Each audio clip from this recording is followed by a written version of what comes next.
Ahoj, volám sa Mário, mám 17 rokov a som študentom 3. ročníka na gymnáziu v Prievidzi. Medzi moje najobľúbenejšie predmety patrí biológia a angličtina. Vďaka vašim hlasom by som mohol získané finančné prostriedky z AXA fondu použiť na financovanie študijného pobytu v Londýne, ktorý je žiaľ pre mňa iným spôsobom nedosiahnuteľný. Táto skúsenosť by mi napomohla vylepšiť moje jazykové schopnosti a k možnosti pokračovať v štúdiu na niektorej zo zahraničných vysokých škôl.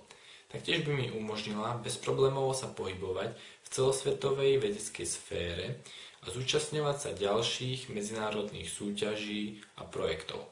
Nadobudnuté skúsenosti a poznatky, ktoré by som získal počas neskôršieho štúdia, ale i po ňom, by som veľmi rád využil na tak potrebný rozvoj Slovenska, a to hlavne v oblasti vedy a výskumu. Za každý váš hlas vám veľmi pekne ďakujem.